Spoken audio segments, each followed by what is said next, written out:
Today in Legends, we are going to go over how to turn a Kyber Crystal red. We will also answer the question, why would a Sith even want to do that? Why would they care? Let's just say it's more than a fashion statement. Remember, if you are enjoying the video, make sure to like and subscribe to the channel. Here we go. I recently read the new Star Wars Darth Vader number 5. Which contained this information. Palpatine told Vader about how under Mustufar there is a locus of dark side power. He was telling Vader about how Kyber Crystals were alive and that they needed to be bent to one's will if they are to make it their own, for Kyber Crystals are alive, and they do have a will of their own in some strange way. They kind of hinted toward this in the Clone Wars TV series, when young padawans traveled to Ilum to find their own Kyber Crystals. They were told only you can know which crystal is yours. When a youngling found a crystal, only that youngling would be able to distinguish that crystal from the ice around it. Almost like the crystal was destined for certain Jedi, or chose certain Jedi. Anyway, Sidious told Vader to teach the crystal his pain and his anger, to torture the crystal, to make the crystal bleed.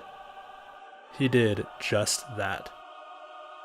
As Darth Vader tortured the crystal, it showed him a vision of what would happen if he decided to turn away from the dark side, fight Darth Sidious, and find Obi-Wan.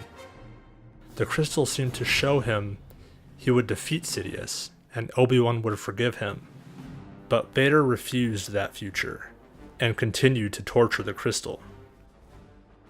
Vader sent images and visions of his past pains into the crystal, showing the crystal how and why he became what he became.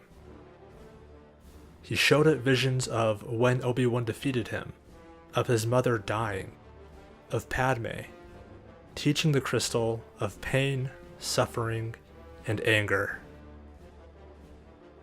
In other words, he force-fed the dark side to the crystal. He eventually defeated the crystal and returned to Sidious.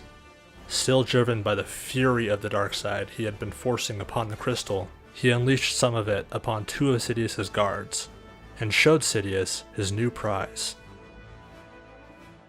Now, why would Darth Vader want to do this? Why would he want to make it red? Well, I remember something from the Aftermath series that may help us answer this question. When someone obtains items that are steeped in dark side power, like ancient Sith artifacts and lightsabers, it boosts their dark side abilities immensely. In the Aftermath series, children were given masks and lightsabers from long-dead Sith. While wearing these artifacts, these children were able to go on murderous rampages and become stronger in the dark side. I believe this is why Kylo Ren, for example, wears a mask. It's either an ancient artifact or one he constructed himself that increases his dark side powers. And there we have it. How to turn a Kyber Crystal red, thereby turning a lightsaber red, and why Sidious wanted Vader to do it. I wonder how one might turn a lightsaber blue or green, if it is red. If turning the saber red involves bending it to your will and causing the crystal pain and suffering, to turn it blue would you have to... what? Set it free? Make the crystal feel peace and serenity? Would it even be possible to turn it back to blue or green? I'm really loving these new comics that they have come out with. It's teaching us a lot about the Star Wars universe and how it works. Anyway, I'd like to thank you for watching this video, how to turn a lightsaber red. Make sure to like, comment, and subscribe. This has been Legends, and see you next time.